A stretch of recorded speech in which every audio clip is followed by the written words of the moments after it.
અમરેલી જિલ્લામાં આંગણવાડી સંચાલકોની ચૂંટણીલક્ષી BLO કામગીરી સોંપવામાં આવતા તંત્ર અને આંગણવાડી કાર્યકર મહિલાઓએ સામને આવી ગયા છે।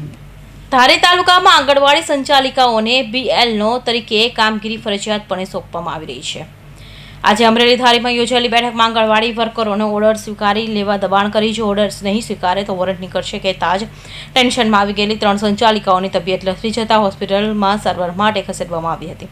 જોકે તંત્ર અમલીકરણ કરવા માટે મક્કમ છે, જેનો સંચાલિકાઓ દ્વારા સખત વિરોધ કરવામાં આવી રહ્યો છે।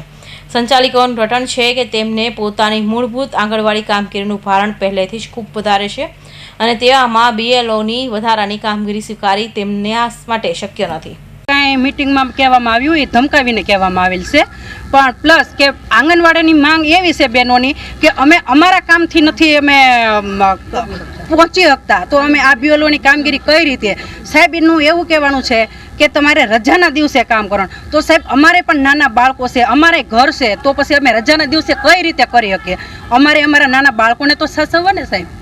કામગીરી કરવા અમે કામગીરી કરવાની ના નથી પાડતા, પણ અમને 2 દિવસની મુદત આપો। જો બીજો કોઈ તાલુકો સ્વીકારશે તો અમે સ્વીકારશું આ કામગીરી, અને અમારું યુનિયન જો સ્વીકારશે તો અમે સ્વીકારશું।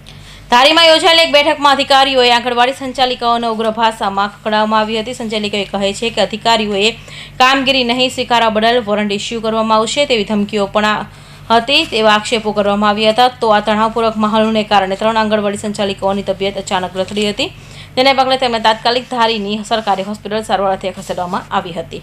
આંગણવાડીના 3 બહેનો આવેલા હતા જે પેનિક એટેક જેવું એને સ્થિતિ લાગતી હતી, તો અમે લોકોએ પ્રાથમિક સારવાર આપેલી છે અને પ્રાથમિક સારવાર બાદ તેમાંથી 3 હતા જેમને એક બેન હતા એને કિડનીની ફેલ હતી, તો એનું BP વધારે હતું, તો એને BPની અમે પ્રાથમિક સારવાર આપીને એમને અમે કહ્યું છે કે જરૂર પડે તો અમરેલી જતા રહેજો।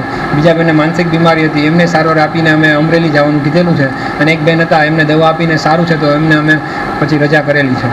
મામલતદારે જણાવ્યું હતું કે બેઠકમાં અધિકારીઓ દ્વારા ઓર્ડર સ્વીકારવાનું કહેતા આંગણવાડીની બહેનોએ સ્વીકાર ન કરતા અમે કહેલ કે ઓર્ડર ન કરવાથી નિયમ મુજબ પગલાં લેવા પડે। અત્યારે ઓર્ડર સ્વીકારો એ પછી અમે તમારી વાત ઉપર સુધી પહોંચાડશું। તેમજ હોસ્પિટલમાં દાખલ થયેલી બહેનોની ખબર અંતર પૂછ્યા હતા। કૌશિક પટેલનો રિપોર્ટ, INTV ન્યૂઝ, સુરત।